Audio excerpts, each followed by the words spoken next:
check. There we go. I was not on, but here we are going live. We are doing a mock draft, and I am at the 8th spot. So let us jump right on in to the mock, and here we are. And so I am drafting, like I said, at the 1-8. We had Jonathan Taylor, Christian McCaffrey, Justin Jefferson, Cooper Kupp, Derrick Henry, Austin Eckler, Jamar Chase off the board. I hate this kind of spot because you kind of get here and you're like, who do I take? From here, just based on my values, I have Joe Mixon rated as the highest RB. And so that is exactly why I went there with Joe Mixon. So, yep, we are going from there. But yeah, how are you guys doing tonight? Let me go back to screen recording. Yep, there we go. We are just going to continue to be making mock drafts. We're going to be doing a lot of different mock drafts. So I'm going to be doing, I think, 2 different ones tonight. But yeah, so I think this strategy right here, I'm going to be going 2 running back off the bat. And then hopefully I can get like a Kyle Pitts, or we'll kind of see what happens from there. But especially when you're drafting later, once Jamar Chase, Cooper Kupp, and Justin Jefferson off the board, kind of hard. Unless like a CeeDee Lamb falls to 2-5. What I'm thinking is hopefully from here we'll see what exactly happens. Like if a CeeDee Lamb, Stefan Diggs is going to go, Travis Kelce is going to go.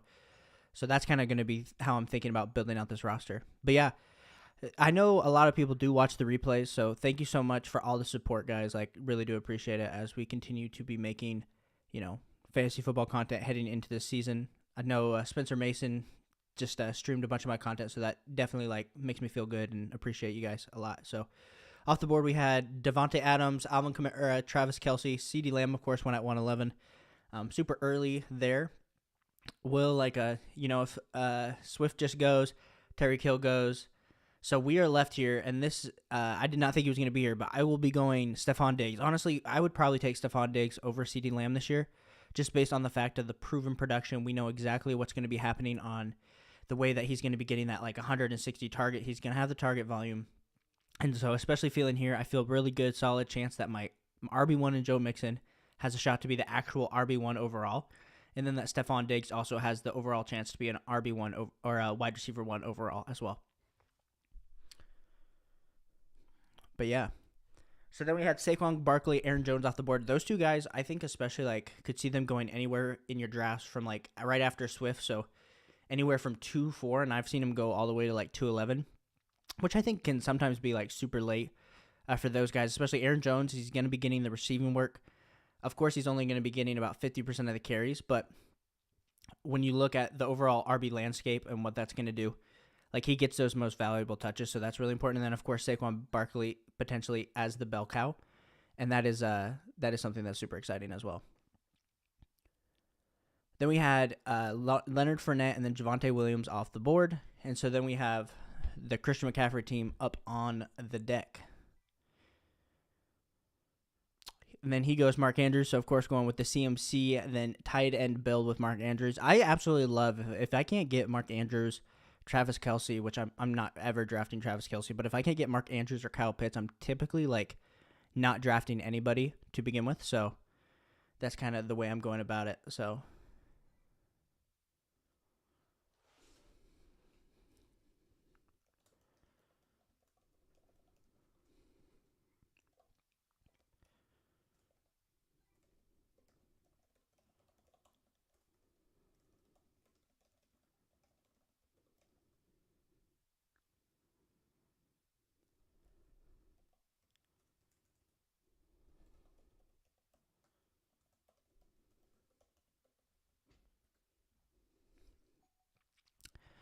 But yeah, so then we had Kyle Pitzko at the 3-1. He's been rising up in value here in recent weeks, mostly just because of the way that, they're going to be using him in the offense. I think I am worried about the touchdowns. There is a lot of thoughts about maybe he's not going to get the touchdowns, and of course we saw Drake London get the amazing catch, and we've seen the highlights, but I do think getting Kyle Pitts in the 3-1 where he has, he went Jonathan Taylor, Josh Allen, and Kyle Pitts. He's got a chance to have the tight end one, the running back one, and the quarterback one. And so depending on your build, that could be super valuable. So then we had A.J. Brown, Keenan Allen off the board. it's going to be my pick. So I did go Joe Mixon, Stefan Diggs. T. Higgins is there, pretty high on my board. You do have some running backs that I'm hoping maybe one of those will fall to me on the back end. No tight ends that I'm super interested in here. And so right here, I'm looking at who's a guy that has like that potential upside. T. Higgins, if you look on a points per game basis, he like absolutely destroys and is an RB1 or a wide receiver 1 on a points per game basis. So now knowing I have the Joe Mixon, T. Higgins stack, I'm going to be a little bit more open to reaching for Joe Burrow in that 5th round where you can get that Bengals stack and hope it works. Now, I do have to be wary. There's a good shot that the Jamar Chase owner, potentially will go after Joe Burrow. But the thing is, I'm not going to play values. I will wait to see one of these running backs. Hopefully, if we can get like a Cam Akers or Montgomery here coming back on the turn, I'm going to feel really good about where we are starting in this draft.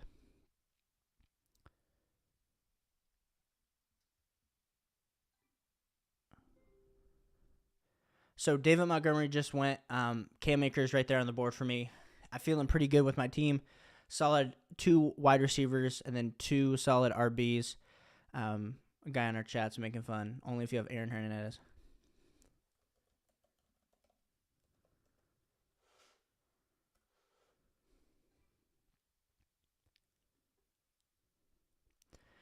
Travis Keene's about to be on the clock. So then after Cam Akers, we had Jalen Waddle go. I think Jalen Waddle, like all the highlights and everything, like talking like the difference between like Jalen Waddle ADP and then Tyreek Hill at 2.4, like what's actually going to be the difference this year?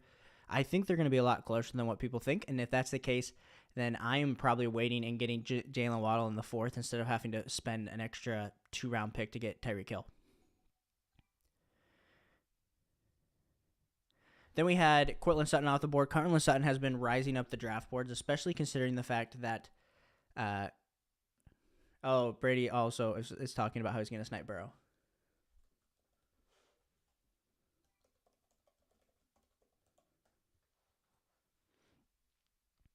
But yeah, so clearly not going to get Burrow, but it's okay. But we had Jalen Waddle. What I was saying about Courtland Sutton is I think the upside is there for him this year to be able to take that next step, be that DK Metcalf to Russell Wilson. They're going to be throwing the ball a lot more. I think a lot of people don't realize how little the Seahawks threw the ball. They were like, I was like 20th or 18th in like passing attempts per year. And so all of a sudden, if Russell Wilson could get into that top 10, be like 8-7, we're looking at a very reliable Denver Broncos passing core that can drive a lot of extra points for your receivers. So I think Jerry Jeudy, Courtland Sutton definitely get a bump up. Taking him at 4-7, I think I would have taken Mike Williams. I think there's some people like I probably still take DK Metcalf just betting on the talent. Marquise Brown, yeah, I think Courtland Sutton went a little early, but doesn't always happen the way that you want. And especially as we kind of get into these drafts and we look at what's going to be happening with your, if you're doing this with just like your family league, your home league, like there's going to be a lot of values where you're going to be like, that's interesting. Like Allen Robinson at 412. No, granted, I understand it's like 1 QB and everything, but it is interesting. Like, he didn't have the stack. It's a little, it's a little early for me to be taking Allen Robinson. Let me add this in. Good old Daniel. Thanks for stopping by, Daniel. Appreciate you. Mike Williams. I think I'm higher on Mike Williams than most people. Like, I'd be taking Mike Williams. I don't think I would take him, honestly, probably ahead of Terry McLaurin. Went way too early. I like DJ Moore more than Terry McLaurin. I like Jalen Waddle. I'd be taking Mike Evans ahead of like Courtland Sutton. I mean, yeah, they're both 4th-round picks. I don't disagree with you, but I think there's like I don't know. Like, I think I'd still be taking Herbert. Even I know it's one quarterback. I'd be taking Herbert. I'd probably be taking Gibson. Josh Jacobs, I'd probably be taking ahead of Courtland Sutton. Like DK Metcalf, Amari Cooper, like I might be taking those 2 guys ahead of Sutton. Now Williams, I honestly would have Williams at the back end of the 3rd, early 4th. Like the upside with Herbert is astounding. Now this guy right here, of course, got the stack, which is super, super great. I know it's not best ball, so it doesn't matter as much, but we're just gonna go with it. Okay, Marquise Hollywood Brown, Brandon Cooks is off the board. I'm about to be up on the clock. Some solid. You know what? This man let me have it. He let me have it, and so I'm just gonna take it. I'm gonna take the stack, get all the Bengals players in a row. 100% too early to be taking Joe Burrow. Almost went DK Metcalf. That might end up making my team look a lot better, but in certain circumstances, when especially you're in the middle, you're at the 1-8, you kind of have to reach, because I don't think Joe Burrow would have made it back to me. Maybe it would have. Maybe someone would have taken Lamar Jackson or Kyler Murray, but then we had A.J. Dillon off, Lamar Jackson off the board, Josh Jacobs, A.J. Dillon, Kyler Murray, and then Amari Cooper. Yeah, I mean, it's your typical how things typically happen in your redraft leagues. Now I am back on the clock, leaning wide receiver. There's some interesting tight end options, but since Daniel is watching, I know he is a big proponent of late tight end. I am a big late tight end guy as well, but I'm going to be taking Ronde Brown. I think he's going to still be the main target for Jared Goff this year. They're going to have to throw the ball. The line, even though they did draft Aiden Hutchinson, the defense isn't great, so they're still going to have to be throwing the ball. And so being able to get Ronde Brown as my wide receiver 3, feeling very great about that, especially when we start looking at the roster. It is 2 flex spots, so now it's just kind of filling out that rest of your starting lineup. But yeah, getting a Ronde Brown in the 6th round, pretty good. I did think about Darnell Mooney a lot, because who else is Justin Fields going to throw to? They gave him some other options, like N'Keal Harry just got hurt for 6 or 7 weeks. I forget what happened with Byron Pringle, but he wasn't good to begin with. But poor Justin Fields, Darnell Mooney and Cole Kmet are the only options he has to throw to in this offense. So Rashad Bateman goes at the 6'8", J.K. Dobbins at the 6'7", Juju Smith-Schuster at the 6'9". I did really like that Juju Smith-Schuster pick. I think Juju Smith-Schuster just has a ton of potential this year to become what maybe Cooper Kupp happened last offseason. If we look at what takes to be a wide receiver 1, and I'm not talking the wide receiver 1 overall, but just be a solid wide receiver 1. Juju Smith, you gotta have the targets. You have to be talented. You have to be tied to a top 10 quarterback, and Juju Smith-Schuster has all of that. And I think we sometimes do forget Juju Smith-Schuster was talked about in the same conversations that we're talking about Jamar Chase and Justin Jefferson.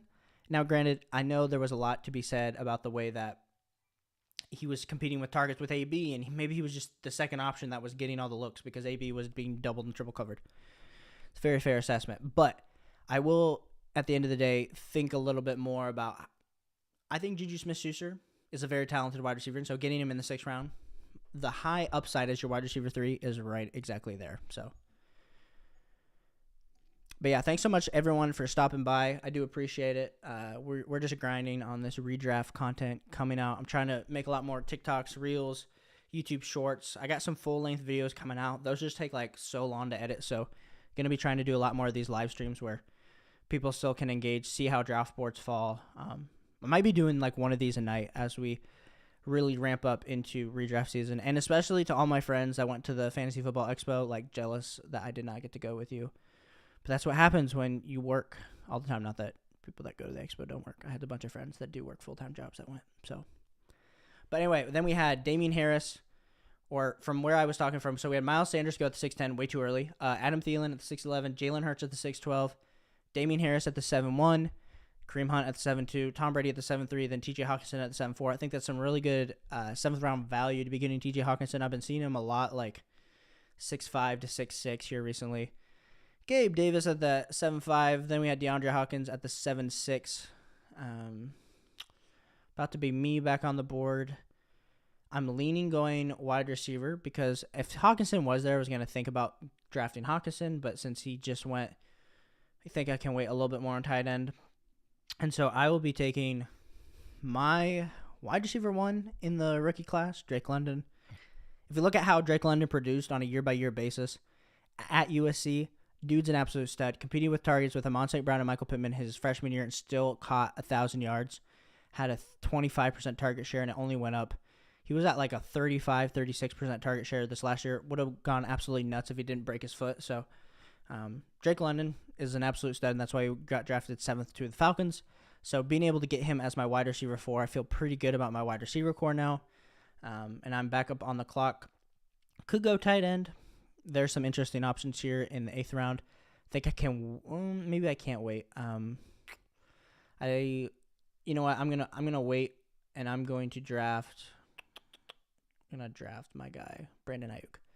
Just like, let's really shore up this wide receiver core. I know, especially in redraft, like having the options at wide receiver is so valuable, especially when you kind of are able to go get your like running back, those core running backs early, maybe pick up a handcuff. I typically, like when we're building rosters, in most of my leagues I play in, most of the leagues you're probably playing in, you might not have 2 flexes in your redraft league.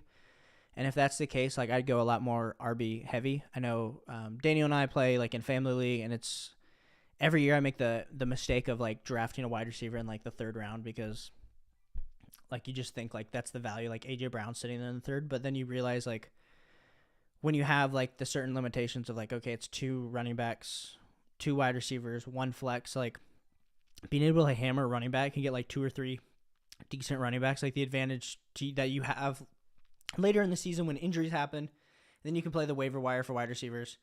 And then you really don't care about quarterback or tight end. You just like all you care about is your running backs. Like you're in a lot better spot. So yeah, Daniel, if that's how you're doing the family league draft this year, then like that's probably how I'll do it.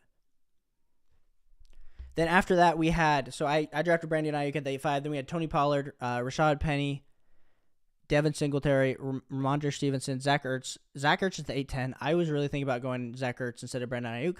That's okay. Alan Lazard, Chris Olave, Melvin Gordon, and then Trey Lance. We are going to, I think we're just going to probably look at tight end. But then, again, you get to this point and you're like, none of these guys matter. I actually just made a huge Twitter thread today talking a little bit about Garrett Wilson. And so I'm really hoping that Garrett Wilson is there when I get to this pick. Because I know I do need to take a tight end, maybe running back. Like if James Cook or, Dameon Pierce wasn't going to make it to me. If James Cook's there, I might think about taking James Cook and hope that Garrett Wilson's not going to fall either. So just based on the sleep or ADP. But I've seen Garrett Wilson in a lot of underdog drafts I've been doing recently, like being able to get him in the late 9th, early 10th. Crazy value. When we look at the way that he competed with targets with Jackson Smith and Jigba, and Chris Olave and Jameson Williams his whole college career. Of course, he's playing for the Ohio State University, but he's just a top tier talent. So not worried at all that he's going to be competing with targets with Elijah Moore and Corey Davis. And to be honest, if Joe Flacco starts 6 games, he's probably going to perform better than Zach Wilson would have anyway. So that's a bold take. And I'm back on the clock. Garrett Wilson is there, and James Cook is there. I'm going to go James Cook just out of necessity for my running back position. And I'll probably leave it at that because if I was actually playing in a real league, I'd be playing the waiver wire for my RB4. You just want to have enough, like, 3 decent options that can work for you and throw in your starting lineup. Preferably, like, 2 studs. I know in this draft we did more of a let's go receiver because Diggs fell. Like if Diggs had went previous and like Tyreek was the best wide receiver on the board, I would have drafted Aaron Jones or Saquon Barkley easy. But being able to have Stefan Diggs, like he has that wide receiver 1 upside. Then after that we had James Cook, we had Aaron Rodgers, Dawson Knox, Sky Moore, Garrett Wilson. That was probably gonna be my next pick. Matthew Stafford, Pat Freiermuth, MVS, and then James Robinson. We're looking at tight end. I can probably still keep fading it. Wide receivers getting a little slim. So this is the point of the draft where you say, okay, let's look at values, and that is where I'm going to just go commit. Just because I talked about it earlier with the Mooney take, who are they going to throw the ball to? They have to throw the ball to someone because they're going to need to put up points, and so commit is my type of guy. So anyway, thanks everyone for stopping by. If you are in the live, please like. That would mean a lot. Even just say like what's up helps with the YouTube algorithm. I know my last live, like we had like 30 or 35 people watch it, which is great considering the fact that we're growing this channel. We've just surpassed 30 subscribers. We're going to keep grinding making this content until we just get to like 100,000 subscribers. It's just the slow process of getting your content there for people to find it, hopefully like it. If not, hopefully they just like it. If you don't like it, like just leave a comment in the YouTube description so then I can YouTube comments. So it helps the algorithm, even too, like we're live. So if there's only 2 of you, if you have you want to debate me on any type of, how I view a player, I'll go. I might not have the facts like right now, right then, but I have a good idea about how I'm kind of viewing things. So But yeah, so after that, we had Garrett Wilson at 9-12, Matthew Stafford 10-1, Pat Frymuth at 10-2, MVS, James Robinson, Cole Kmet is who I drafted, then Michael Carter, Michael Gallup, Isaiah Spiller, Chase Claypool, Ronald Jones, and then Kadarius Toney. Let me pull this down. I think I can pull it down. And we can get a little bit more of this draft board. Or maybe I'm tripping. I always thought you could do that. Oh, I've done it before. Here we go. There we go. So this is the current draft board. I know my head's in the way a little bit. So this is current board. I think getting Trey Lance super late, like if you are a late quarterback guy, which technically I like to be that. I know this one I reached on Burrow, but being able to get that late quarterback sometimes is like super beneficial to like, you know, build the depth in other positions, like being able to get the wide receivers depth, you know, especially if you go like, I think my favorite format this year is to go 2 RB, grab that tight end in the third. If you can grab a Pitts, if not, or maybe you get like Mark, if you're an early pick, like being able to get Mark Andrews at 211, and then really just being able to get the two RB, 1 tight end, and then just hammering wide receivers. Like, I think that's the best way to go this year. And then if in the 7th, 8th round you can get a quarterback, that's like solid. If not, like just continue waiting until the Trey Lance tier, the Aaron Rodgers, the Dak Prescott, like all those guys are going to be slept on this year because they didn't perform last year up to like expectation. Even though I know Aaron Rodgers like won the MVP, but like for fantasy football wise, but yeah, I know Daniel. I don't know if you're still in here, but I think I'm going to do one more mock draft. So if we want to grab a bunch of people, we can do another one. So then we had Gesicki go off. Gainwell. I think Gainwell is going to be a really underrated running back this year, especially with Miles Sanders telling everyone not to draft him in fantasy. And then you have Derek Carr off the board, taking 2 quarterbacks. So this seems to be like if we were playing in a real league, like just stream your second quarterback. And then I'm going to be up here on the clock here soon. When I'm looking at Rondell Moore. I think that's like the main guy I'm looking at. Running backs, no one that screams my name. I grabbed Cole Kmet last time, so we are going to go with Rondell Moore. I think Rondell Moore, especially with the fact that Hopkins is going to be out, like they're going to have to use him. Going to have to use him for sure. So I am back on the clock. And our boy Rachaad White is sitting there. And so we'll grab a tight end, whoever falls. Like, hopefully Noah Fant falls. I've been getting him a lot late. Like, being able to get, like, Noah Fant at the back end of... Being able to get him at the back end of your 13th or 14th round, like... Nothing changed. Literally, nothing has changed for Noah Fant. He literally just switched jerseys. Same as that thing. Has target competition with 2 top wide receivers. And he has Drew Lock throwing him the ball. What's there to worry about? Absolutely nothing. Hey, thanks so much for the second like. Appreciate that. Really helps me out. Whoever left that would love just a hey, what's up, so I can shout you out. Then we had Kenny Golladay, Jacoby Myers off the board. See what happens here. But yeah, Noah Fant, fall to me. Fall right in my lap. Exactly what I want.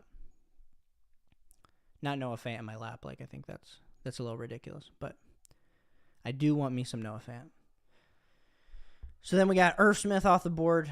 I know almost everyone is autoing from this point. But yeah, we'll see what happens.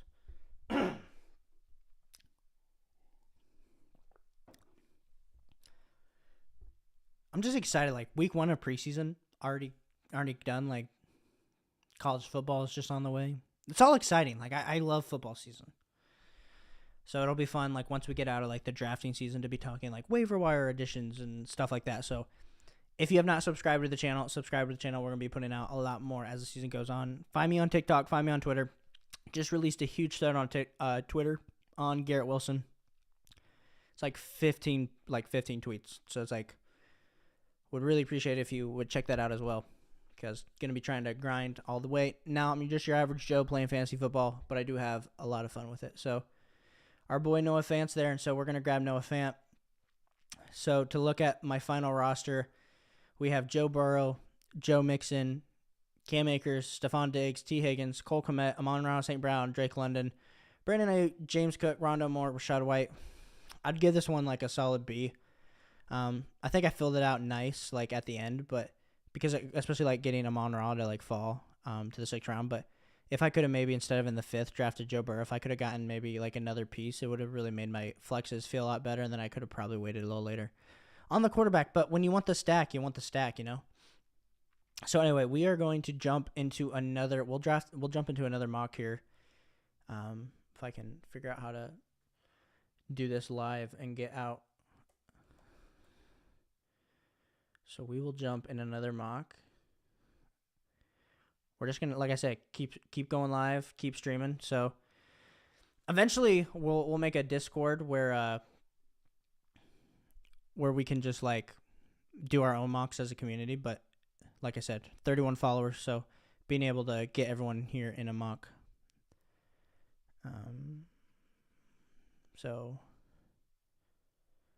One flex. So this is like your typical. We'll see if they have a spot open here. Oh, perfect. I'll draft early. Here we go. One more mock draft and then we'll be done for the night. But yeah, I'm gonna be trying to do like one mock a night. So kind of the plan from here on out. So definitely from like the 2 spot, it's gonna be a little bit different on my way that I'm approaching this draft. So of course we're gonna be getting either Jonathan Taylor or Christian McCaffrey. Hopefully it's Christian McCaffrey because Christian McCaffrey has a wide receiver or has a running back 1 upside. I know what everyone says. Christian McCaffrey is injury prone. Nah, like, let me tell all these people I'm live.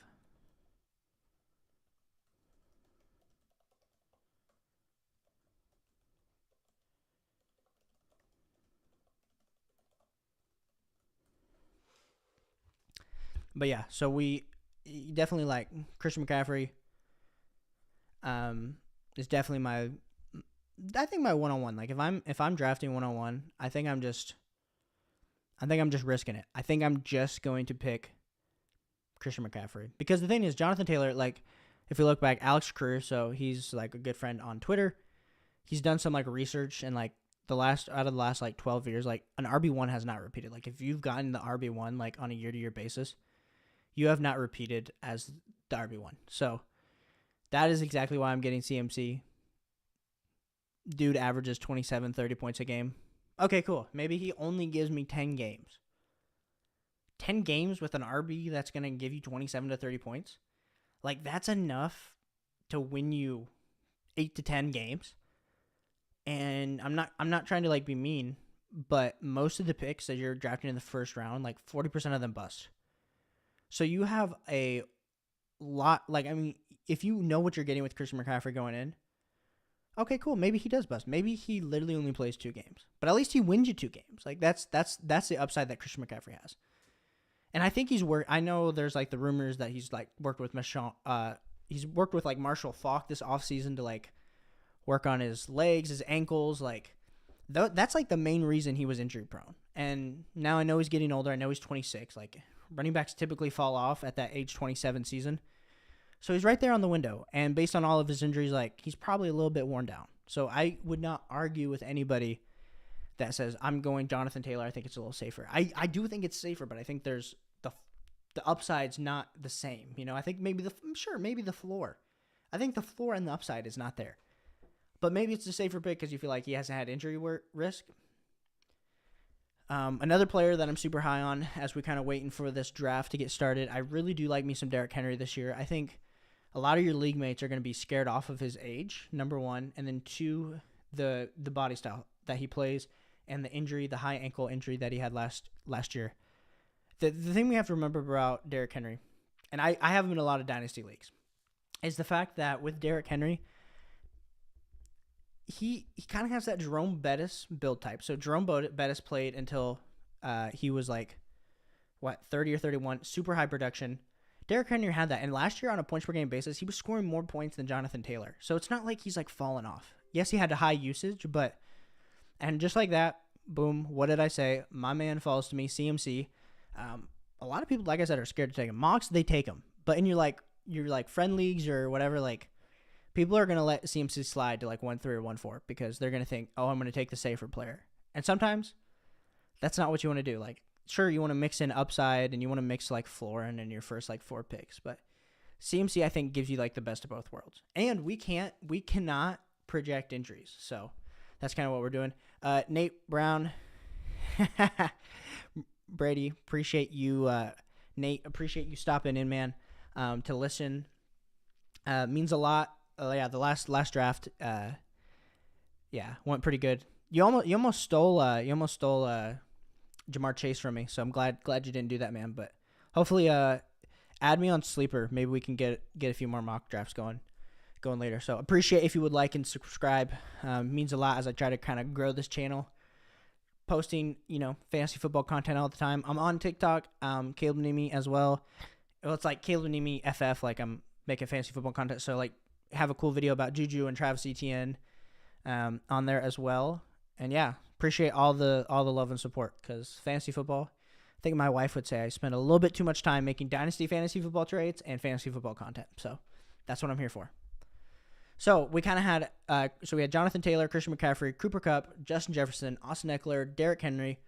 I'd be taking Derrick Henry over Austin Eckler. Then we had Dalvin Cook, Joe Mixon. I'm a lot higher on Joe Mixon. Joe Mixon's my RB4. Swift going at 1.9. That is super interesting because Swift typically doesn't go, typically is going in like the second round. Jamar Chase falling all the way to the 110. Like you have to take Jamar Chase if he falls that far in a 1 PPR league. Then we had Najee Harris, Davonte Adams, CeeDee Lamb. I understand going that way with the wide receivers, but you're going to be like lucking out on running backs coming back. Alvin Kamara, Stefan Diggs. Ooh, Jamar Chase, Stefan Diggs. I like that pairing a lot more than Davonte Adams, CeeDee Lamb. Like if I could have gotten Davonte Adams and Stefan Diggs, would have felt way better about that. Then we had Saquon Barkley go at the 2-4. Anyone that knows me knows I am a big Saquon guy. Saquon Barkley, last year, I know they're going to say he's injury prone. He tore his ACL. Last year, he came back. He was really getting back up. Workload, he was getting around 80 to 85% of the work. And then, of course, he stepped on the guy's foot and, like, sprained his ankle. It was a freak injury. Like, it's not like he's injury prone. I know he's kind of been beat up. He's a big guy. He's got big quads. We can't project it. And that's exactly what I'm saying with CMC. We can't project injuries. Cool. Maybe we feel like we can because we've seen, like, previous evidence. But these guys are working with the highest level of trainers, and they are the highest level athletes. So that would be my argument. And I know fantasy doctors would say different, and I'm not a doctor, so probably shouldn't be acting like I'm a doctor at all. Hey, I got 5 viewers. Interesting where I'm at right now. Don't like any of the wide receivers, running backs. There's some decent options. I think I have to do my little thing where I go Mark Andrews and get that tight end. Like I said, I like to go the RB, tight end, RB start, so I'm going to do that here. But to the 5 watchers right now, like, appreciate you guys stopping by. Appreciate if you would leave a like, comment for the YouTube algorithm. I'm at like 30-something subscribers right now, so trying to grow that, trying to produce more fantasy football content as we kind of get back into the season. We're going to be doing like a lot more. Okay, running backs, I'm not like super enthralled by anyone at this. I think I have to go receiver. And so it's between Mike Evans and A.J. Brown, but I'm going to go A.J. Brown. And the main reason I'm going A.J. Brown is I know Mike Evans is not going to have quote-unquote target competition, but they did bring in Julio. Chris Godwin is ahead of schedule. So I think A.J. Brown, yes, he does have target competition with Devonta Smith and Dallas Goedert, but A.J. Brown has been super efficient on the lack of targets that he's gotten on a year-by-year basis. So if we can consider the fact that he's going into essentially the same situation, I think they're going to throw more. I think he's going to have the same target share. He's had like a 25-26% target share. No reason to think that he's not going to have that same type of target share. He's only been getting about 110 targets every year, and he still puts up like solid fantasy point numbers. He's just kind of been injured. I'm taking A.J. Brown. I think he's got high-end wide receiver 1 upside, and so that's what I want. Like when I'm shooting for the stars here, I am drafting CMC, I'm drafting Mark Andrews, and I'm drafting A.J. Brown because I think all 3 of those guys have their respective positions, tight end 1, RB1, as well as having, I lost my tangent because good old Keaton dropped into the draft, and he said, I'm in the draft. This is pretty cool. Keaton, what team are you? Are you K Eats? That's awesome, man. You're having a pretty good draft with Jonathan Taylor, James Conner, and Deebo Samuel, so keep it up, man. I appreciate you stopping by. Like I said, appreciate if you would leave a like, subscribe to the channel. Going to be putting a lot more fantasy football content out as we continue grinding in this redraft season. More people doing redrafts, figuring out exactly what they're doing. I think Sleeper, like, best app by far to be playing your redraft leagues in. I know I play on a lot of Yahoo, ESPN leagues. I'm in a lot of Sleeper Dynasty leagues, but I'm not necessarily doing this all for redraft. But I just think, like, having the ability to use this as a redraft platform is just amazing. Now, I do think some of their ADPs are off. So, like, if you are a person, like, definitely rechecking. I like Mike Clay. Mike Clay has really good rankings. Maybe make your own rankings if that's the case. But those would be some of my suggestions if you're figuring out exactly. If you're using Sleeper to do your redraft leagues, they're not always the most accurate. I wouldn't just go, like, best available in Sleeper. So, after me, we had A.J. Brown, Mike Williams, Mike Evans. Mike Evans at 3-4 is pretty good. I know that was an auto. Then we had Zeke, Breece Hall, Keenan Allen, Josh Allen at the 3-8. In my last draft I just did, Josh Allen went at the 2-12. So you're going to have those guys in the league that are going to be drafting their quarterback super early. I think Josh Allen in the 3-8 is like decent value. I wouldn't take him there, but it is decent value. Michael Pittman at the 3-9. Michael Pittman's been going anywhere between the 3-9 and like 4-5 like the last 2 weeks. So interesting to see as he kind of continues to climb ADP just based on like the camp reports and the fact that he's going to be getting all the targets. Travis Etienne at 3-10. Yes, he was also going at like the 4-4 like last week, and then of course put on that preseason showing up, showing that hey, he is who we think he is. And so, can that hold up over a whole season? We'll see. Kyle Pitts 3-11. Crazy value getting Kyle Pitts there. T. Higgins, Cam Akers, Pat Mahomes, DJ Moore. DJ Moore, most slept on wide receiver like of all time. I feel like he gets like 160 targets every year, and he's getting thrown to by a crappy quarterback. So of course, he hasn't broken out yet. Like. Maybe if Baker can be a little bit more accurate, like DJ Moore all of a sudden becomes who we think is. Allen Robinson at the 4-4. I do think that's good value. Terry McLaurin at the 4-5. Cortland Sutton at the 4-6. Hollywood Brown at 4-7. Monty at 4-8. And then Deontay Johnson at the 4-9. So I'm free to go running back or wide receiver here. If Jalen Waddle falls, he's interesting to me because I think I can get a running back that I like on the way back. And perfect. That guy went with the stack with Mike Williams, Justin Herbert, so I will be taking me some Jalen Waddle. I think Jalen Waddle, I've said this before, the difference between drafting Jalen Waddle and Tyreek Hill, it's very slim. Like, it's very slim. Like, they're both very solid wide receivers. Of course, Tyreek Hill's the superstar, but Tyreek Hill's also 28. This is his first year without Tua. What if Jalen Waddle gets 20 less targets than Tyreek Hill? Do we not think that the value difference between drafting Jalen Waddle at the 4-11 and drafting like Tyreek Hill at the 2-10, like you're getting a discount, of course, like 2 rounds, but I think it is incredible. So if DK Metcalf falls to me right here, I know Kyle's probably listening, like, who am I going to draft? I want DK Metcalf, but if he drafts DK Metcalf, then I do have another penalty. Oh, he went Lamar Jackson, okay, or not Kyle, Keaton. Good pick there with Lamar Jackson. I do like Lamar Jackson this year. Do I go with another? Do I risk it for the biscuit? I think I am. So I go DK Metcalf. I think it depending on how risk averse you are. Like if you feel like I need another running back, like I want J.K. Dobbins, I want Elijah Mitchell, then like I understand you going there. I think I'll be able to get like an A.J. Dillon or a CH on the round, like coming back. The thing why I went with DK Metcalf is DK Metcalf last year was a second round, back into the second round, early third round redraft pick. And like we said, he loses Russell Wilson, so major downgrade at quarterback.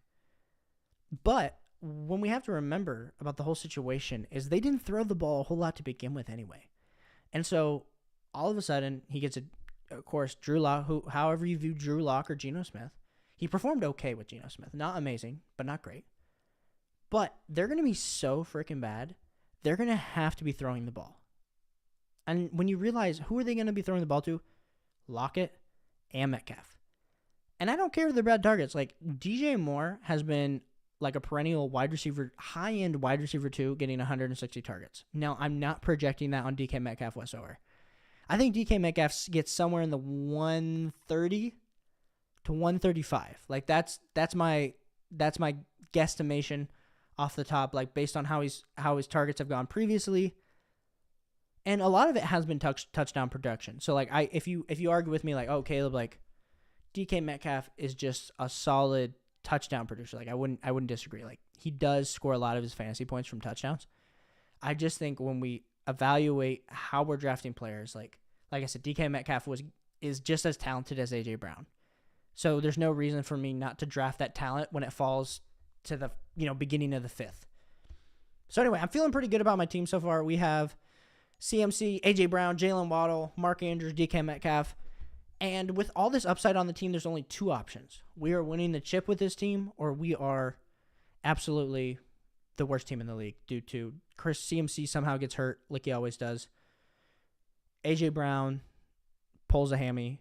DK Metcalf is getting no targets. Mark Andrews is putting up ridiculous numbers. And Jalen Waddle gets all of his target competition sniffed away by Tyreek Hill. But I hope that if you have been listening, that you hear the way that I'm evaluating these players, because I don't think that's going to happen.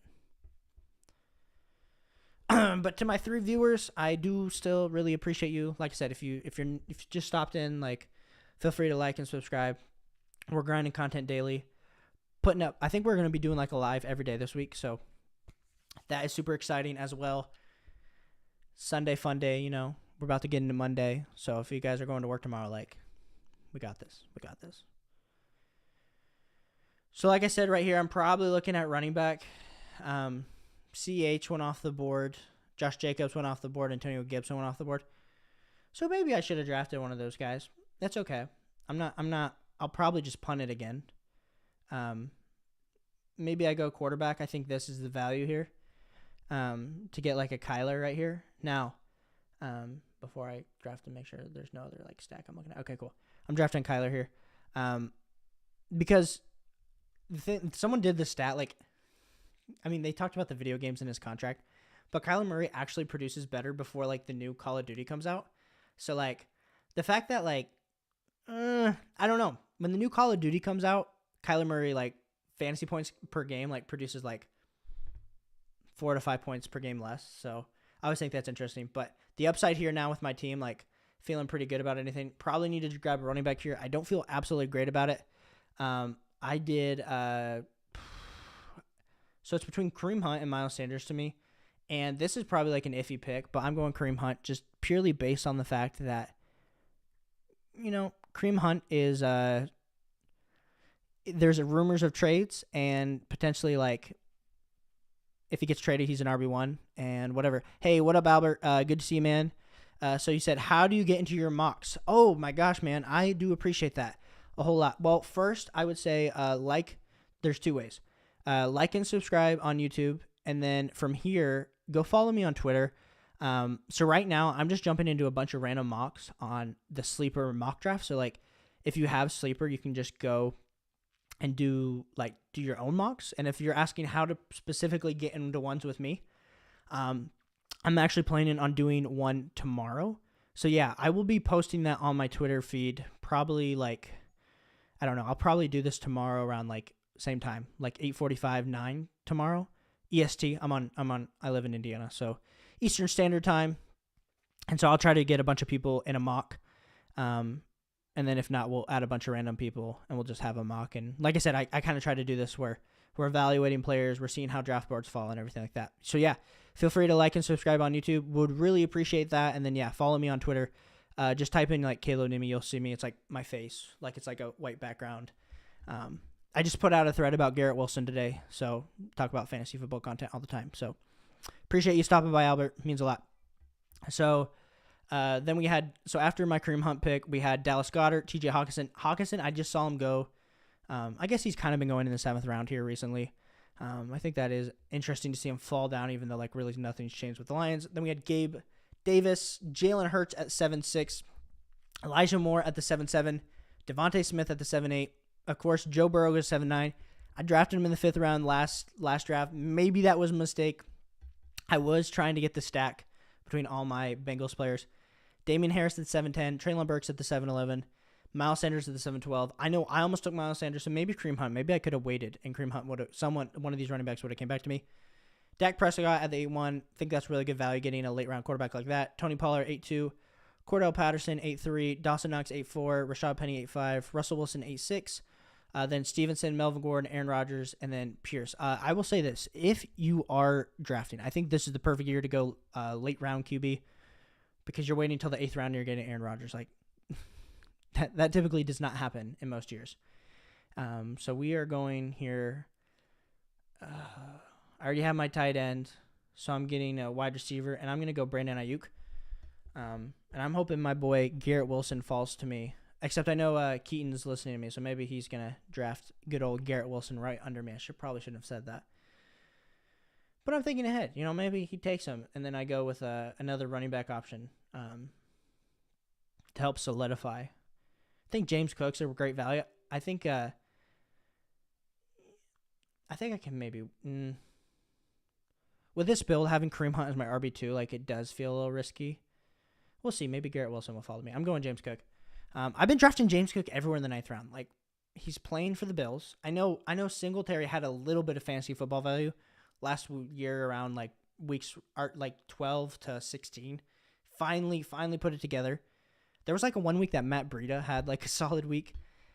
But James Cook, he's competing with Devin Singletary. Like, we know what Devin Singletary is. Of course, Josh Allen's going to take the goal line work. That's not what we care about. We care about the passing work. We care about, are they going to be getting him involved? Screens. They've even put him in the slot a little bit. Like, James Cook's a talented receiver. And the fact that Isaiah Spiller's going at the 9-3, even though he's competing with Austin Eckler, and James Cook is competing with Devin Singletary, like what are we doing with ourselves as a fantasy football community? We're drafting Melvin Gordon, who's competing with Javonte Williams, ahead of James Cook. Now, granted, I'm not even a James Cook like truther. Like, if James Cook is literally like Clyde Edwards-Helaire, which he probably is, like Clyde Edwards-Helaire should never have gone in the first round. But if he's just that good, getting him as your RB3 in your fantasy football leagues, especially when we're talking redraft, especially when we're talking the fact that you're going to be able to play the waiver wire on a week-to-week basis, no reason not to think that you cannot be getting a value with James Cook at the 9-2. Now, after that, we had Isaiah Spiller go at the 9-3. Tom Brady goes at the 9-4. This man is auto-drafting, so no one will ever do that unless maybe in your home league they just will. Hunter Renfrow at the 9-5. Trey Lance at the 9-6. Absolutely love. And this is another reason. Trey Lance going at the 9-6. Anyone see that bomb he threw to Gray on his preseason game? Dude's going to be a fantasy stud. So being able to get in the 9th round, surprised he's not going earlier. We had Devin Single at the 9-7. Tyler Lockett at the 9-8. Zach Ertz at the 9-9. Of course, they're autoing at this point. Garrett Wilson at the 9-10. Chris Olave at the 9-11. Matthew Stafford at the 9-12. Robert Woods at the 10-11. Sky Moore at the 10-2. Mike Gesicki at the 10-3. So we're gonna kind of keep going from here. If you are still with us, Albert, if you're still here, I can actually we might do another mock draft. I can post it on my Twitter too, and then we'll get a bunch of randoms. So if you're down, just let me know.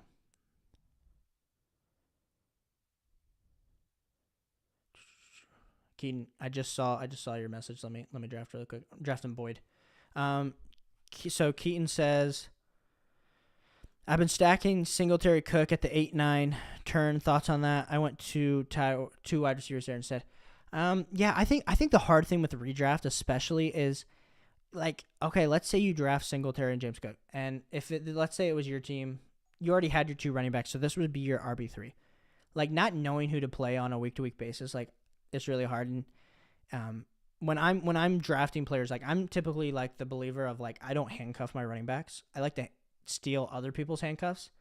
Sorry, let me pick, and I'll continue on my little soliloquy that I was going on. You know what? We're reaching here because I believe a lot in George Pickens. But what up, Javier?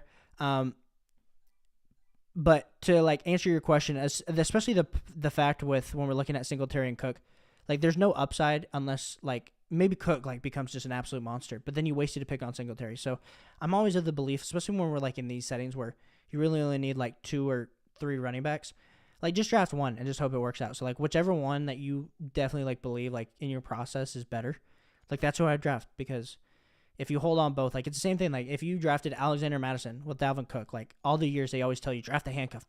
Of course, if Alexander Madison, like, if you get him at the 11-5, like, this guy drafted, I mean, it's not his, but if all of a sudden Dalvin Cook gets injured, you have, like, an RB1 in Alexander Madison. But if you have Dalvin Cook, then all of a sudden he's sitting on your bench the whole time. And then Javier just jumped in, so I hope that answered your question, Keaton. Javier, hey bud, I drafted Michael Thomas over Bateman. Made me feel better. I don't think that's bad. Like, I'm a huge Bateman believer, especially like if we're talking dynasty fantasy football or we're talking, but for like redraft, he's a wide receiver 2 on his team. Mark Andrews is going to get all like the work. And so Michael Thomas, of course, we don't necessarily know what's going to happen because he's been out of football for 2 years. Is his foot actually going to be the same? Probably not. But let's say you get 90% of Michael Thomas. Like Michael Thomas, 90% was like the wide receiver 1. So if you can get that guy, but get him as, like the wide receiver. What if he becomes a wide receiver 2 and all of a sudden you got him like what? You'd probably have drafted him in like the 6th round. That's solid value because he's probably your wide receiver 3. And even if he is your wide receiver 2, like I'd feel good with that. So hope that answers your question. You should feel fine about that decision, Javier. To all 4 viewers right now, appreciate you guys being here. Feel free to leave a like, subscribe to the channel. We're going to be doing a lot more live streams here like over the next few days, as well as follow me on Twitter because that is where I will be posting the live streams kind of as we continue on in like the mock drafts. Because eventually we'll start a Discord. I'm trying to build a community here, just people that love fantasy football. Javier over here says, I passed on Bateman and instantly regretted it, man. I'm nervous about that pick. I have Williams and are you in this draft? Wait, hold up. Or are you in a different draft? I don't know. But dude, I appreciate you being here. So I know, hey, thanks for the like, appreciate that. So I know we have 4 viewers. If you guys are down, we can definitely do like our own mock draft, or I can do another one. Whichever you guys want to know. So just like put it in the chat. Do we want to do our own little mock draft? Then we can fill it in with randoms, or would you want me to do another one and we can just analyze it from there? So let me know. I'll give it like 30 seconds to a minute. Oh, Javier, I'm in a 12-team league. Okay. Dude, I'm telling you, you have Williams and Deontay Johnson?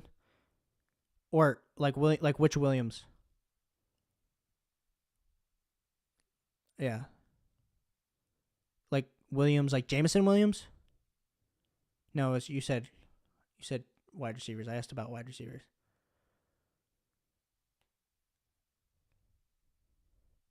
Oh, cool, dude. I will, here, let's see.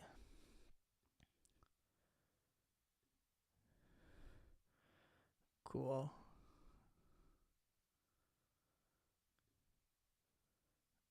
Oh, gosh. Sleeper. Oh, here we go. Let's run another one. So I will, let me create a new mock, and then I'm going to post it on Twitter, and then I'll send it to you. I'll send it to you, Nate. And then anyone watching, yeah, feel free to. Actually, I think I can post it in the comments maybe. Give me 1 second. We will make a new. Oh.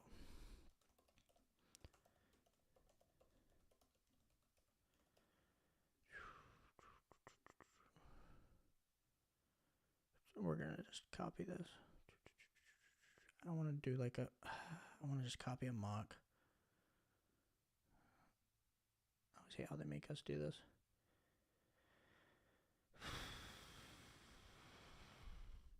Sorry for the delay. Sorry for the delay. Oh, Mike Williams. Okay, cool. Keaton, we will let me quickly make this, and we'll just go from here. We're doing redraft. I wish it was Snake Crate League. Not Crate League. I always forget how to do the. Does anyone know off the top how to make a quick mock? Because I think. Gosh. In progress. No. Oh, here we go. My bad. I totally went to the wrong thing. So let's start this. I'm gonna copy this link. So if I put this here in the chat, you guys should be able to join from here. I'm gonna do something. I'm trying to figure out my later round strategy, so I'm gonna claim this.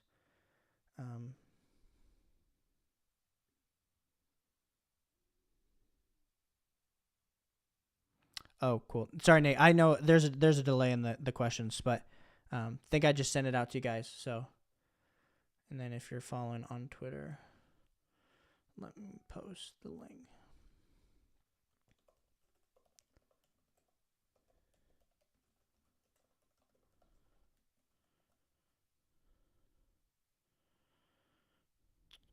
Cool. So, cool. Let me know if you guys got the mock draft tab.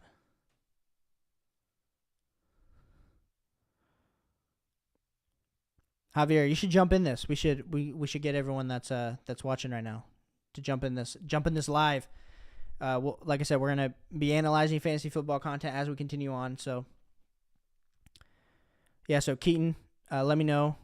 Let me see if I'll send this over to you guys too.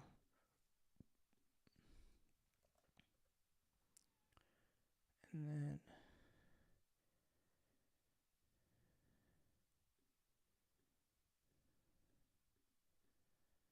Let me see. I'm trying to friend you up here, Keaton. But yeah, hopefully you guys can jump in really quick. Jump in. How many people we got so far? Yeah, awesome. Oh, you boys are the best. I don't know if Javier, are you gonna jump in? I'll post this in like a live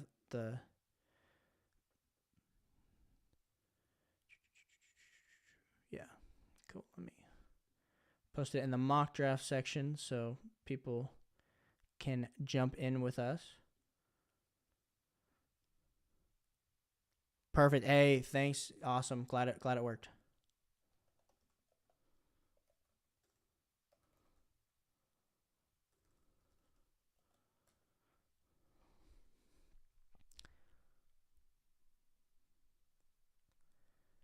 Hopefully that works. To get some more people up in here. But yeah, we'll be drafting here shortly. I will not be I won't randomize. So if you guys are Javier, let me get this set up and I'll review your team really quick. Promise, man. Promise. Maybe I posted the wrong one.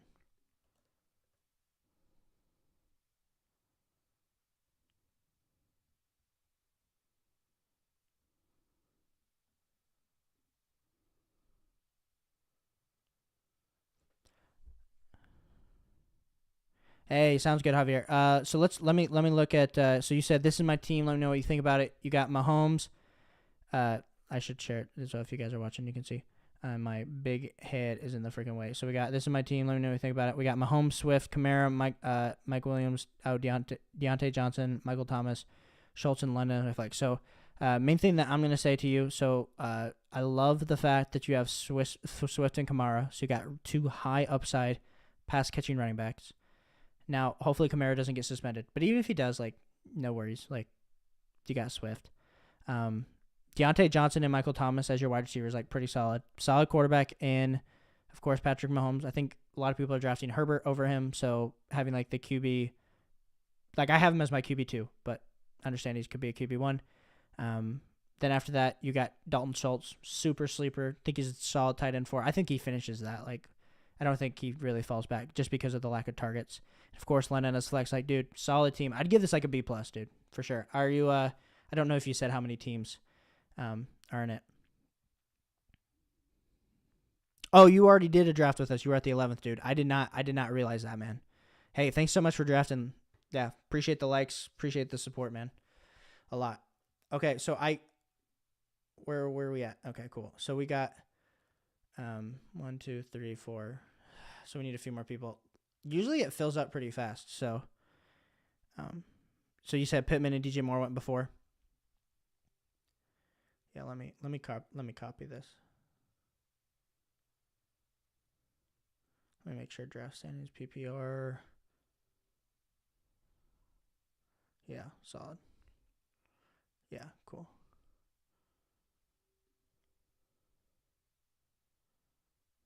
Let me paste it again.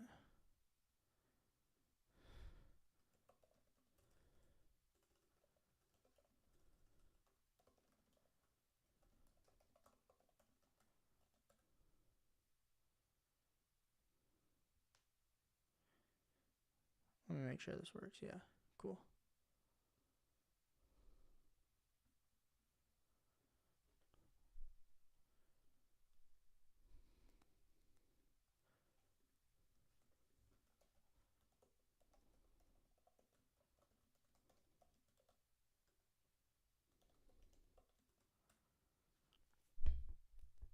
Ooh.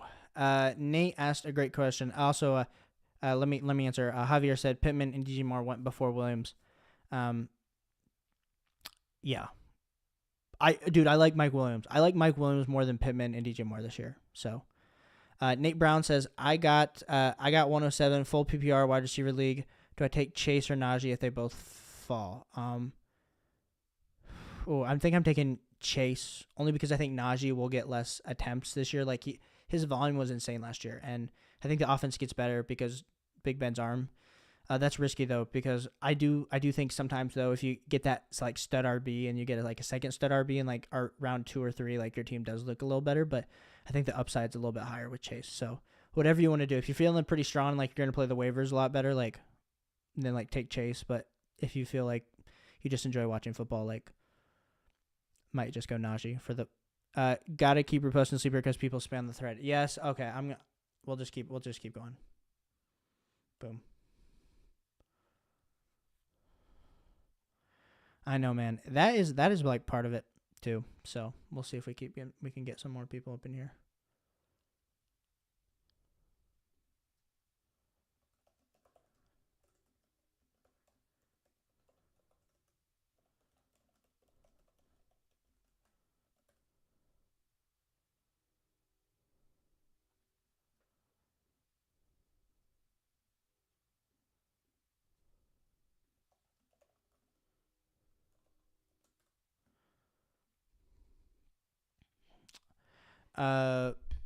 What are we saying? Yeah. Hopefully we can get this. Also, yeah. I'm hoping I'm like pasting the link right. Like, it's looking all weird for me. Oh, here we go. Cool. Someone else just joined. Boom, boom, boom, boom, boom, boom. Oh, we blowing up here on the blowing up. We're getting teams in. If I would have gone Bateman over Michael Thomas, I think this team is tagged. But let's see what happens. Yeah, dude. I think your team's good no matter what, man. To be honest, I think it's gonna be marginally different. Just depends on what happens. So.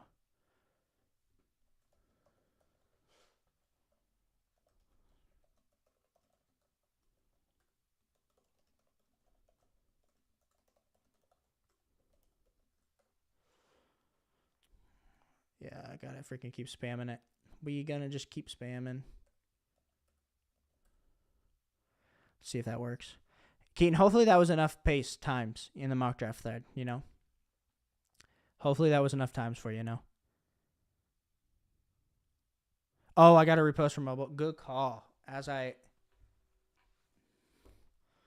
Good freaking call. Keaton, my man, or not Keaton, Nate, that is a bro right there. That is a bro. Okay, we're almost there. We're almost there. We need like a few more people.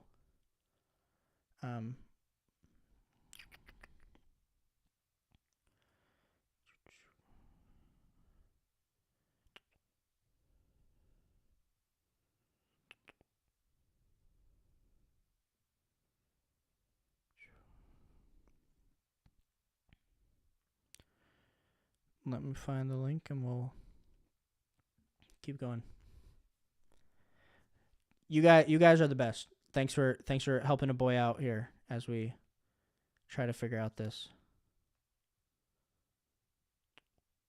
Okay, I just pasted it a few more times, but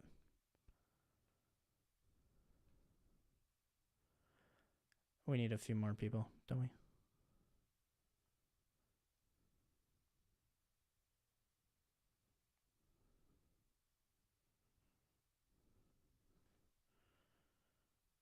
We're getting there, though. We're getting there. We're going to get this show back on the road. Boom.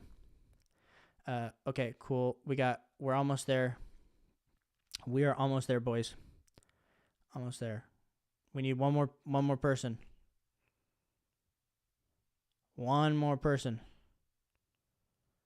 One more. Boom. Just like that. We're starting this bad boy up. Michael Jordan is on the clock, and he is not even here. Well,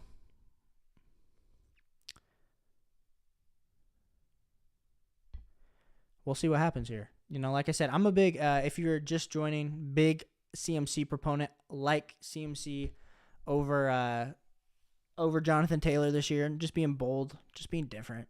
I think that's the thing. Man, you know what? To be fair though, he probably joined another mock because ours did not stop. Oh, you know what? Freaking autoed Austin Eckler, and my face is in the way of this stream. So, Jonathan Taylor getting CMC at the 1-3, freaking steal. Keaton, you are on the clock, my man. Curious to see what you're gonna do. Do you go Derrick Henry? Do you go Cooper Kupp?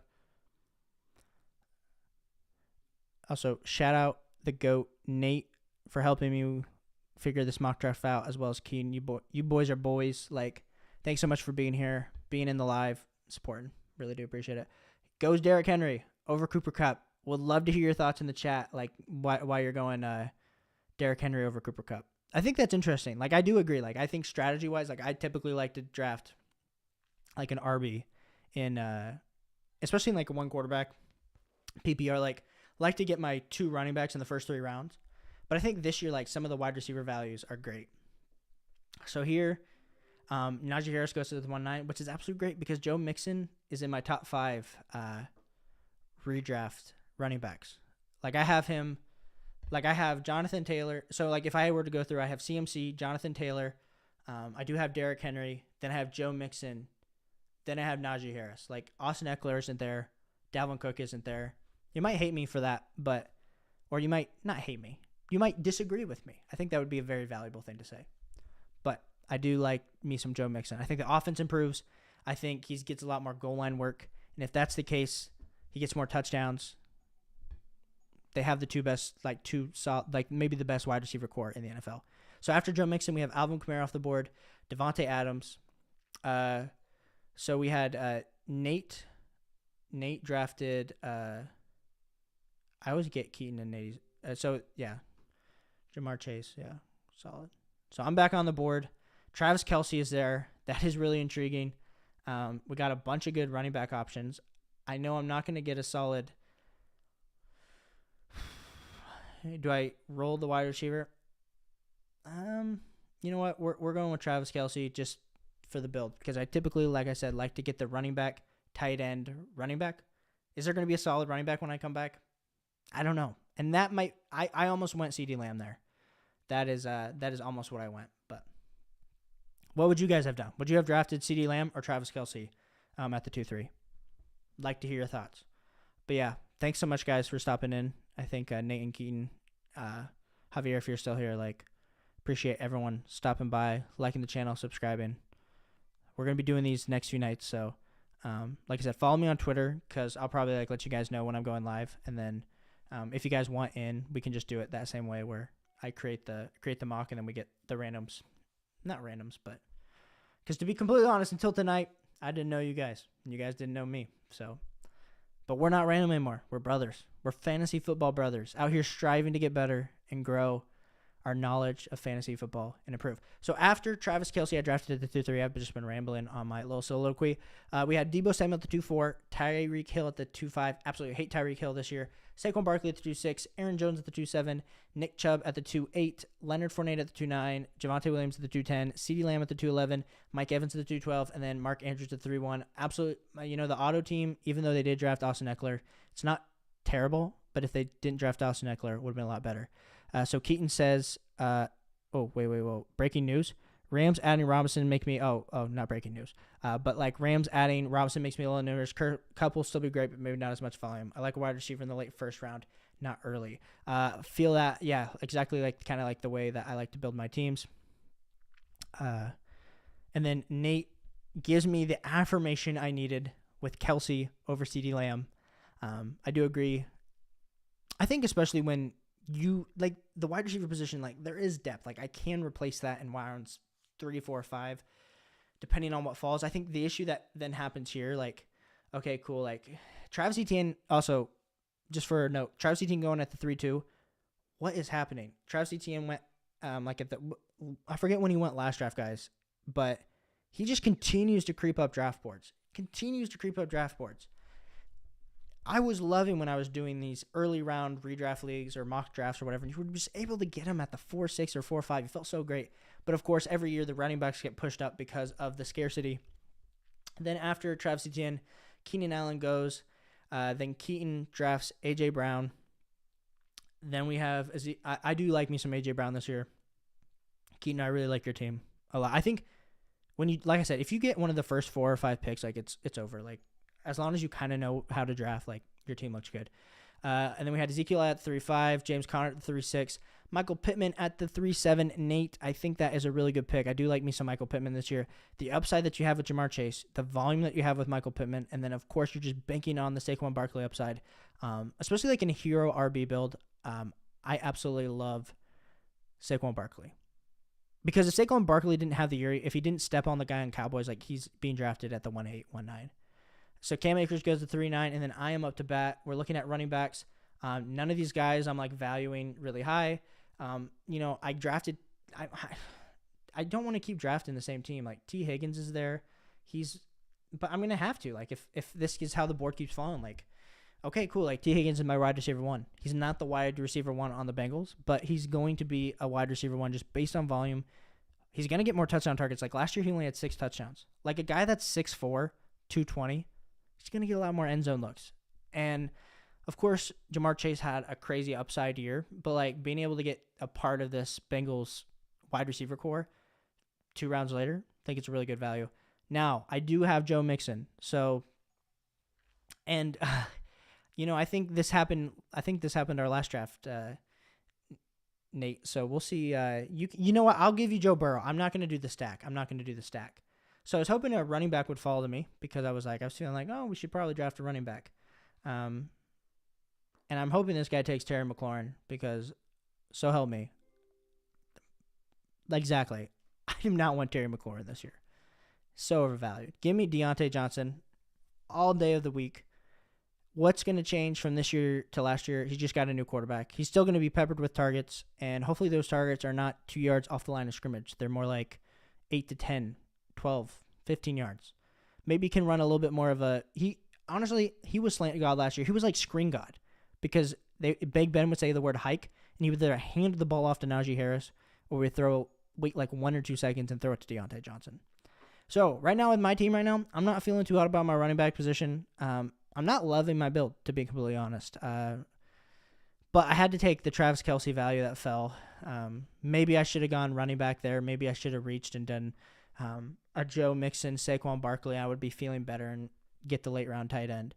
But this is exactly why we do mock drafts, because we want to evaluate how our team looks so that when we get in these either money situations or we're playing with our friends for bragging rights, that we can absolutely demolish them on fantasy football. Because your friends are not mocking with us right now. They are not live watching mock drafts at 9 o'clock EST on a Sunday night before a big week at work or whatever you guys do. They're not thinking this far ahead. This is what makes great people great. Nate said, I just noticed ETN at 3-2. Yeah, ETN's like crawling up the board. Just not even crawling, like sprinting up the board. I swear, if I need to get ETN, like where Devonta's going, like ridiculous. Like I'm not going to be getting any ETN this year. Absolutely no ETN this year. Now, let me reiterate what happened after. So I drafted Deontay at 4-3. We had Jalen Waddle at 4-4. DJ Moore at 4-5. Pretty solid. DK Metcalf at 4-6. I got him at 5-1 in our last draft, but he fell way too far. Cortland Sutton at 4-7. Mike Williams at 4-8. Mike Williams, for like most people, like Mike Williams is right there with me with like DJ Moore. He's like, if I had to pick between DK Metcalf and Mike Williams, I mean, of course I'm going to pick Mike Williams because of the quarterback situation, but it's close right there. So, pretty good value. Antonio Gibson at 4-9. Antonio Gibson, like end of like maybe last month, was going somewhere around like 5'8" to like 5'10", and now he's also been pushed back up. So all of these running backs are being just pushed up the board, and so Chris Godwin goes at the 4-10. Chris Godwin, I think if you can get him as your wide receiver 3, like just freaking like milk it in, because getting him as your wide receiver 3, getting him as your wide receiver 2, feeling a little bit risky. But we do know when he's on the field, he is a high-end wide receiver 2, low-end wide receiver 1.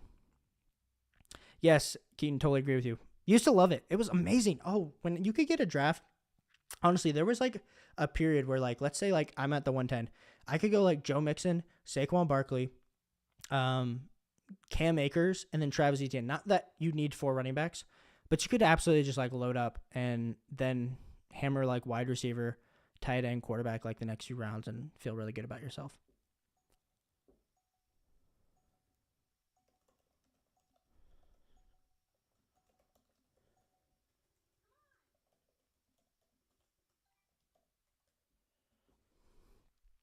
And then Keaton thought Mike Williams might fall to me. I thought he might too. And also, you just absolutely demolished this guy's hopes to get that stack. So good job on you, Keaton, to just destroy another man's hopes and dreams in a fake mock draft.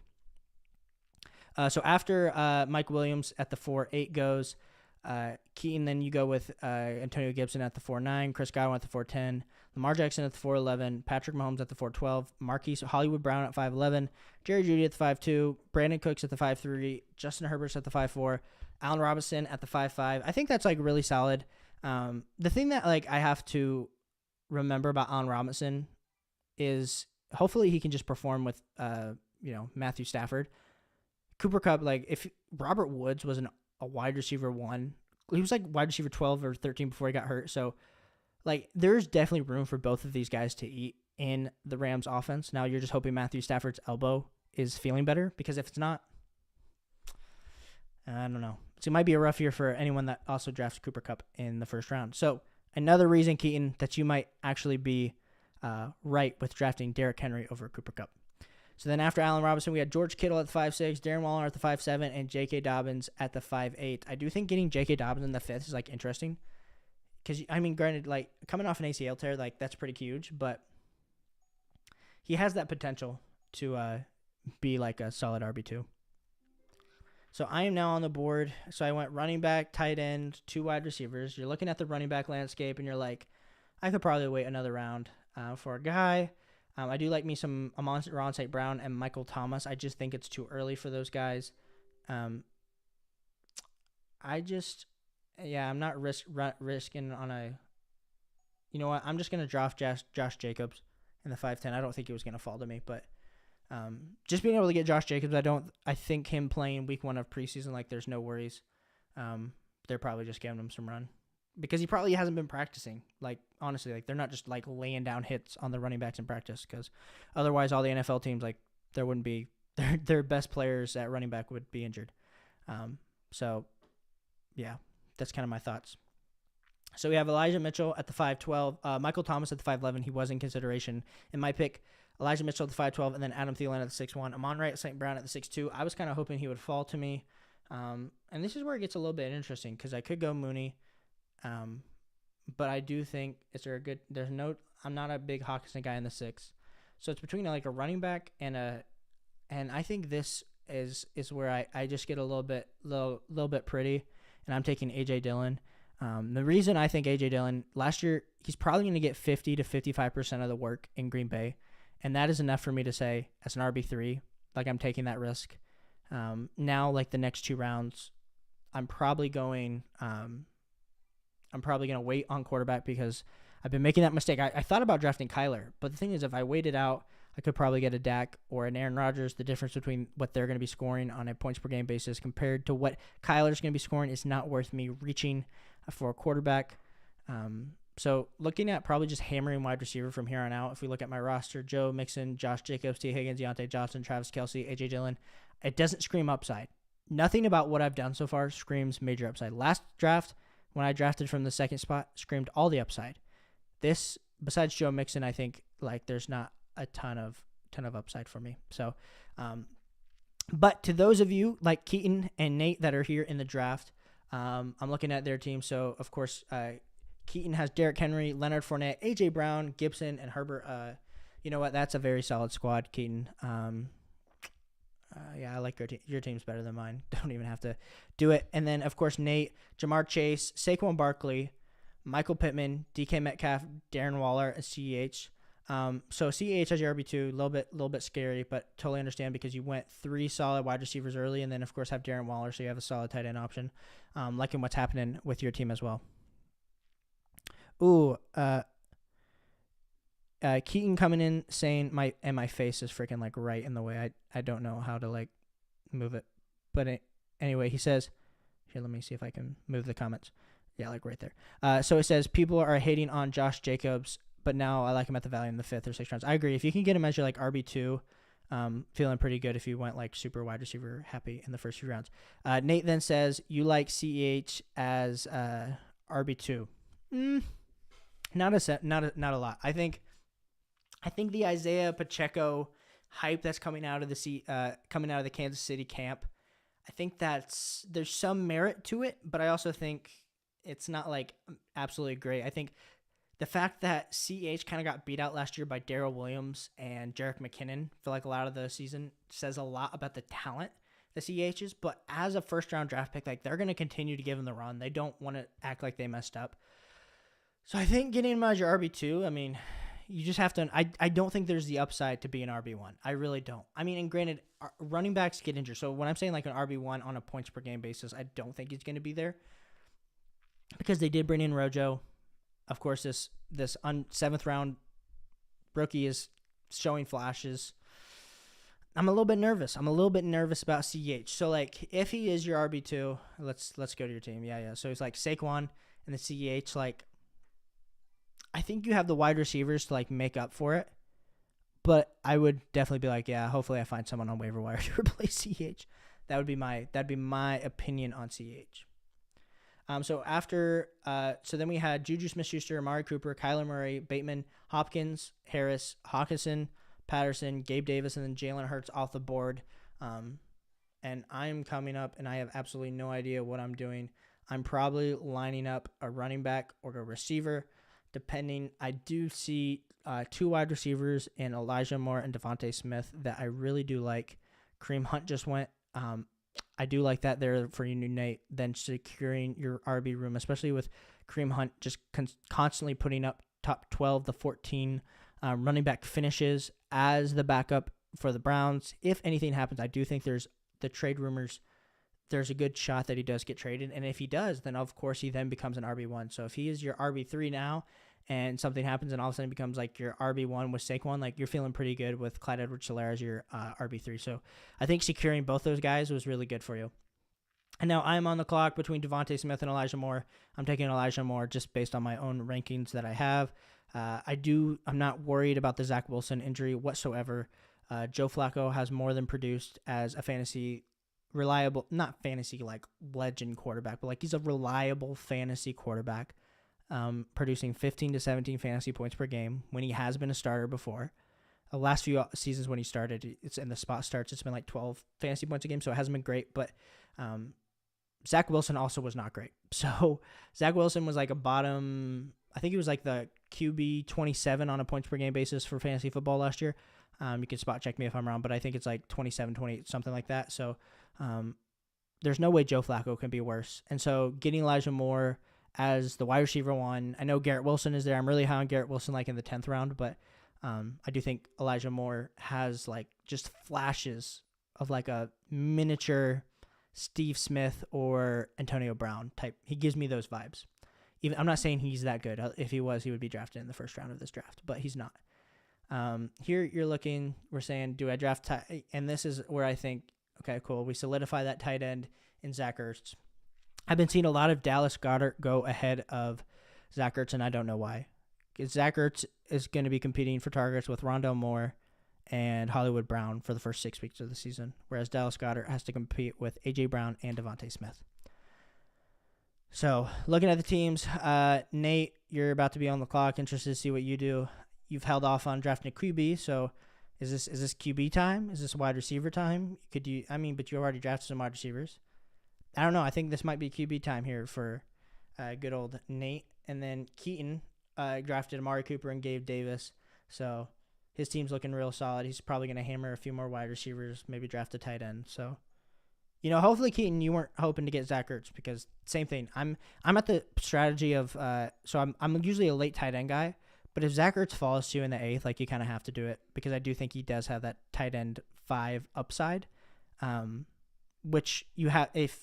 That would win you. That would help win you a lot of games in your redraft league. So seeing that value, I actually play in some leagues where we don't even you don't even have to play a tight end. You just it's like flexes. Like you have 2 running backs, 2 receivers, and a flex, and a quarterback. And so it's or 2 flexes. So like the tight ends absolutely irrelevant. So like sometimes I don't even draft tight ends, but just depends on your league settings on what you're playing. But yeah, also for those of you, like I said, that are watching this, I think it's Nate Keaton and maybe someone else, Javier, if it's still you.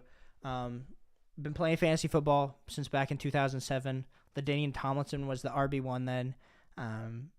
Huge into dynasty fantasy football. I think I'm in like 10 to like 15 leagues, and I do a bunch of like underdog drafts and stuff like that. So excited for the season, excited to continue. So I appreciate you guys stopping by. Appreciate you supporting, interacting in the chat. All 3 of you guys like means a lot as I just started this YouTube channel like a month ago, maybe a month and a half ago. So we're putting out a lot more content. So would appreciate if you guys also followed me on Twitter and TikTok. Not trying to just like engagement farm you, but would appreciate the support there as well as we continue to grow. Because I'm going to be like posting like different stuff, of course. And we will be doing a lot more of these mock drafts. Definitely have like a lot of friends that also do this. I couldn't get any of them in tonight for this because I am just in my office. Like who's the loser at 9:26 that is drafting fantasy football? That is me. Well, I guess in you guys too. So I'm not calling you out, and we're not losers. We are distinguished gentlemen. So Keaton said plan was to hammer wide receiver, but Tony Pollard came out of nowhere. Yeah, I think for you too, like Tony Pollard as an RB4, like you're feeling pretty good about it. Amari Cooper, Gabe Davis, like I might have taken Tyler Lockett there, but I'm not also going to judge you on that one. Quarterbacks continue to go as I haven't even thought of that position yet. I just absolutely demolished out of here. That was my mistake. I'm back on the clock. We got Dak Prescott there staring me right in the face. You know what? How many people have drafted a quarterback? Oh yeah.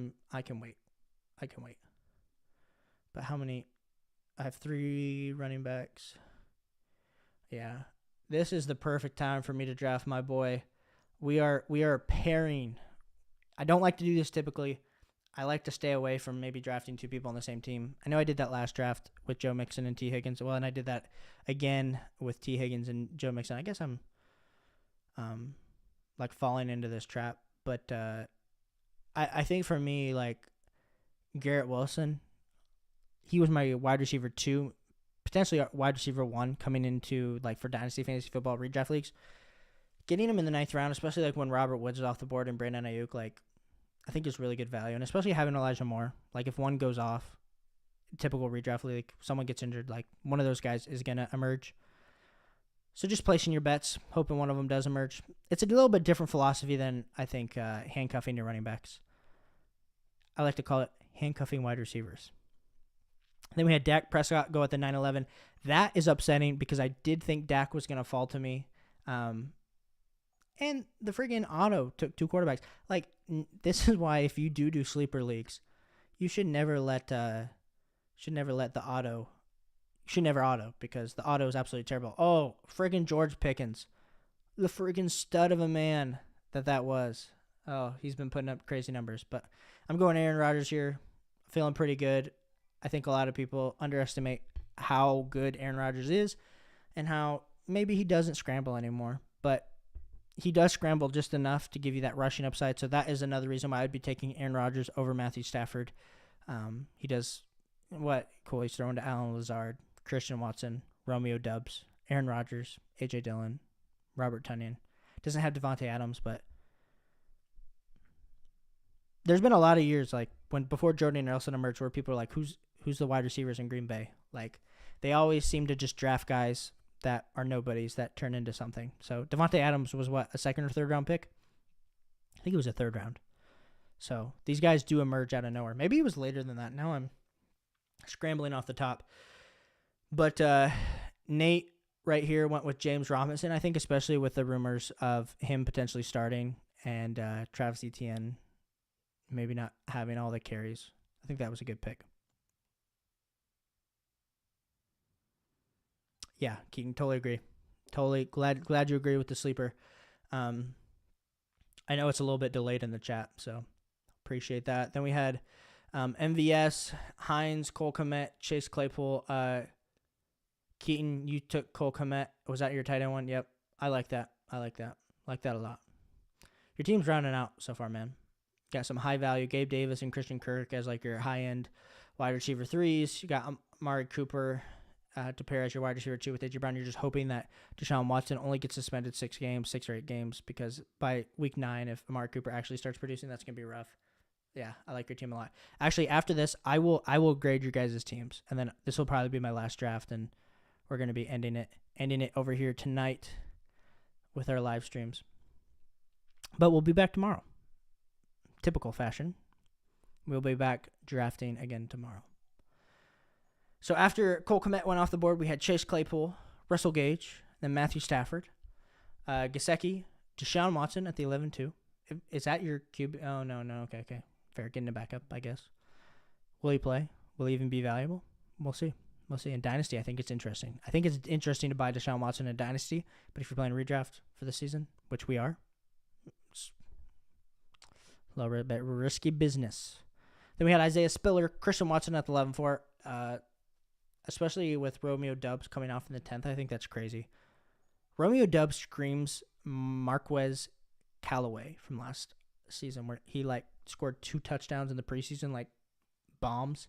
Everyone went crazy. I got him in a lot of my dynasty leagues, drafted him in a few redraft leagues. Didn't pay off. Keaton, yeah, you got Christian Watson. I did like that for you. Still hammering the high upside wide receivers in the 11th round. That is impressive. Tyler Algier at the 11-5. Tyler Boyd at the 11-6. Rondell Moore at the 11-7. Nate, good pick with Rondell Moore. I do like me some Rondell Moore. I think I said that in our last draft, talking just about the way that Arizona Cardinals, Hopkins is going to be suspended for 6 games. Zach Ertz, Hollywood Brown are the other 2 options. They like to get him the ball in space. Of course, James Conner's there. Kyler Murray, the rushing game's going to be there, but maybe he improves. He had that, major game? Was it week 3 or week 4? I was worried that was me, that I forgot that I was drafting. So I kind of got everything taken care of. So we're just taking best available here. And it's just a dry draft. And I'm going with my man, Rachaad White, because he's going to have all the pass catching work in Tampa Bay. And that puts him as my RB4. So feeling pretty good about that. I feel like I hit my wide receivers. So I just need how many spots do I got? How many rounds we got left? Yeah, so I just need another wide receiver, tight end, and a quarterback, and we'll call it a day. So Nate and Keaton, how are you guys feeling about your teams? Feeling like you guys are how many leagues are you guys in?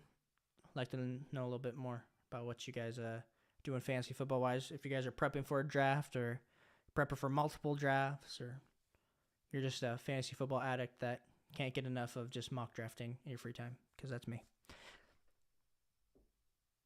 So after Rondell Moore went off the board, we had Alexander Madison at the 11-8. We had Derek Carr at the 11-9, Rachaad White at the 11-10, Albert O at the 11-11, Kirk Cousins at the 11-12, Hunter Henry at the 12-1, and then Henderson at the 12-2. So I think Henderson is interesting that you were able to get him this late. I guess I'm back on the board and I'm just chatting it away. So I need another wide receiver and tight end. I'm going to wait on tight end, wide receiver, and I need another quarterback. We're going to go with Justin Fields just because he has a rushing upside. Don't love it. Might have thought about Trevor Lawrence, but when you're at this part of the draft, you just kind of go with who you think about. But what I was saying about Henderson is the fact that Cam Akers, yes, we assume he's going to be back. We assume he's going to be back at full health. He did, of course, recover incredibly well from that awful Achilles tear that he had. But who's to say that Henderson, how he performed in his short time, they're not going to give him more opportunity, and maybe it's going to be more of a 60-40 split than we think. And being able to get that guy in the 12th round, especially if something happens to Cam Akers and he all of a sudden gets thrusted up into an RB1, high-end RB2 role, the value just got in the 12th round is crazy. So, like that pick. And then, of course, I drafted Justin Fields. Michael Gallup at the 12-4. You're hoping he comes back from his injury. Jamison Williams at the 12-5. Landry at the 12-6. Ronald Jones at the 12-7. We are in auto-draft territory where almost everyone has left this draft. Keaton threw in 1 dynasty, 1 redraft superflex, 2 to 3 redraft normal leagues, and then 1 auction. Cool, dude. Cool. Yeah, your dynasty league, is that a 1 quarterback or is it a superflex league? I do like me the redraft Superflex. Makes quarterbacks a little bit more valuable. Otherwise, like I said, there's no reason to like draft a quarterback early, unless of course you draft like Josh Allen in the 6th or like the 7th. Like that's like what wins you the league is like when you find the Jalen Hurts in the 9th, like last year. Maybe you get Trey Lance in the 8th or 9th this year. Like those are the type of moves that actually put you up top compared to like just drafting the highest rated quarterback in the 5th, 4th, or 3rd round. So then we had Keaton draft Marlon Mack at the 12-9 and then Tua go off at the 12-10. So yeah, we're getting close. We're getting close to the end of this draft. So if you guys have stuck around this long, I think I just appreciate you guys. Like I really do. We've been going now, streaming for an hour and 35 minutes. So we'll be doing this again tomorrow night. So would appreciate all the support. If you guys want to do this again tomorrow night, add me on Sleeper, add me on Twitter, because I'll be sending out the tweet on Twitter, so then you can find it there, like before I go live. And then of course, like, appreciate if you would subscribe and like on the channel, because you'll get those notifications. Type the bell icon so you know when one of my videos posts or when we're doing these lives, because I do schedule these ahead of time. Trying to make a cool little graphic to make people a little bit interested. So but yeah, thanks guys for stopping in. Do appreciate all the support. So Nate just autoed. Sorry about that, Nate.